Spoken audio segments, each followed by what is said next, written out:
During Asian times हर कोई believe करता था कि हर किसी की डेथ के बाद में वो आसमान का एक चमकता हुआ छोटा सा तारा बन जाता है। लेकिन वक्त के गुजरने के साथ साथ चीज़ें बदलने लगीं और हमने रिसर्च की, कुछ बड़े टेलीस्कोप्स की और कुछ डिस्कवरीज के बाद में हमें पता लगा कि वो कोई छोटी चमकीली चीज़ें नहीं हैं, बल्कि they are big fireballs like our sun. और हमारा सन भी एक स्टार है like other stars we see in the universe.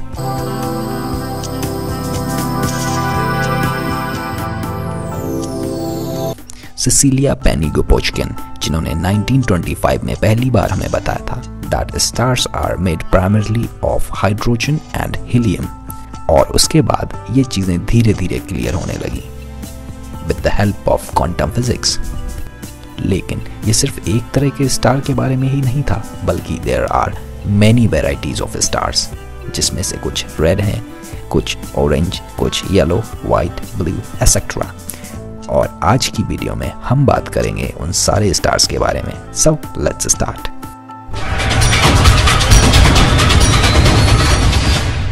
Hello friends, welcome back. My name is Jordan and you are watching a video on topic type of stars। Stars को बहुत सारी अलग अलग चीज़ों से क्लासिफाइड किया जाता है, जैसे कि by their masses, color, temperature and by evolutionary phases as well। चलिए तो अब हम बात करते हैं स्टार्स और उनके लाइफ के वेरियस फेसेस के बारे में। शुरू करते हैं from the basis of stellar evolution. Proton star ये एक तरह का इनिशियल फेज स्टार होता है जो कि नेबुलर गैसेस के कोलैप्स होने से बनता है अंडर इट्स ग्रेविटेशनल फोर्स।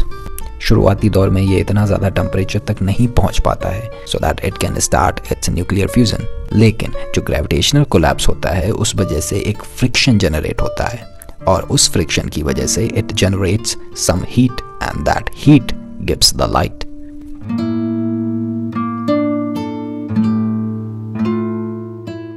और ये फेज 100,000 ईयर्स तक चलता है और उसके बाद में ये एक नॉर्मल सीक्वेंस स्टार में कन्वर्ट हो जाता है और इस फेज में स्टार एक इनफ टेम्परेचर तक पहुंच जाता है so that it can start its own nuclear fission process. दो हाइड्रोजन्स जो कि कंबाइन होकर एक हीलियम आइटम बनाते हैं और ये प्रोसेस बहुत ही ज़्यादा हीट जनरेट करता है और इस हीट को बहुत सारे काम के लिए यूज़ किया जाता है, जैसे कि पहले तो इनवर्ट ग्रेविटेशनल अट्रैक्शन को बैलेंस करने के लिए और दूसरा रेडिएशन एंड लाइट जो कि बहुत ही ज़्यादा इम्पॉर्टेंट होती है लाइफ के लिए और इस स्टेज को हाइड्रोस्टैटिक इक्विलिब्रियम कहते हैं। अब आते हैं रेड जाइंट स्टार्स पर।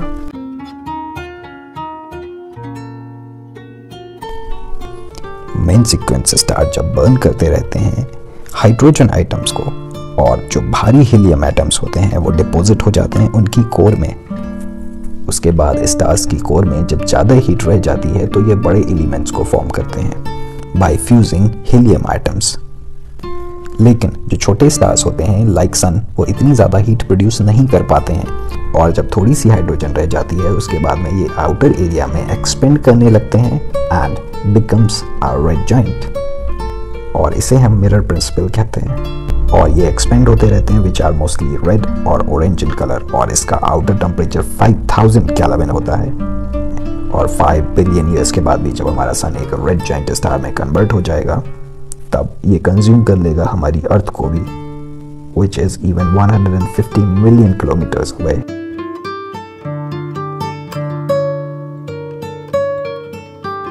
व्हाइट डॉर्फ जब कोई भी रेड जाइंट पूरी तरह से खत्म होने पर आ जाता है तो जो उसकी कोर होती है वो खुद में कोलैप्स होती रहती है अंडर अ प्रेशर और ये प्रेशर उसके पार्टिकल्स को बहुत ही ज़्यादा क्लोज ले आता है। शायद आप पाउली एक्सक्लूजन प्रिंसिपल को अगर नहीं जानते हैं देन कमेंट बिलो।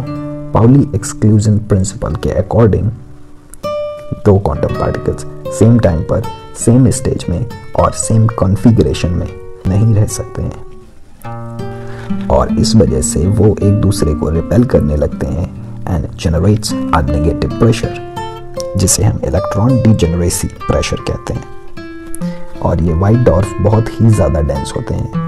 हमारे अर्थ के साइज के व्हाइट डॉर्फ का मास हमारे सन के मास से कहीं ज़्यादा होगा। So let's move to neutron star. जब किसी भी स्टार का मास बहुत ज़्यादा होता है और ग्रेविटेशनल प्रेशर ज़्यादा हो जाता है उसके इलेक्ट्रॉन प्रेशर से, इंडियन फिजिसिस्ट सुब्रमण्यम चंद्रशेखर ने बताया था कि किसी भी ऑब्जेक्ट को व्हाइट डॉर्फ बनने के लिए कितने मास की ज़रूरत पड़ती है, और इस मास लिमिट को चंद्रशेखर मास लिमिट कहते हैं। और कोई भी ऑब्जेक्ट जो इस लिमिट को क्रॉस कर जाता है then they turns into a neutron star. जो न्यूट्रॉन स्टार होता है वो एक मैसिव स्टार की एक कोलैप्स स्टेज होता है। वैसे तो हर चीज़ प्रोटॉन, न्यूट्रॉन एंड इलेक्ट्रॉन की बनी हुई होती है, but neutron on decay produces proton, electron and anti neutrinos. और जो ये मैसिव कंपोजिशन होता है inside the star, it fuses electron, proton and neutrons. और इसी वजह से जो पूरा स्टार होता है that is composed of neutrons, hence it's called neutron star.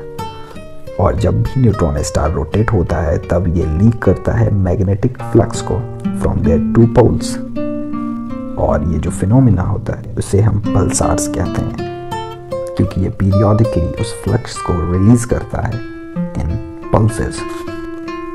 Red dwarf और ये सीक्वेंस स्टार के ऑलमोस्ट सिमिलर होते हैं, मगर इनका टेम्परेचर और मास काफ़ी कम होता है एज कंपेयरिंग टू दोज, और इसकी रोशनी भी काफ़ी कम होती है क्योंकि इसका टेम्परेचर ज़्यादा नहीं होता है, जिस वजह से इसमें न्यूक्लियर फिजन का प्रोसेस भी काफ़ी स्लो होता है।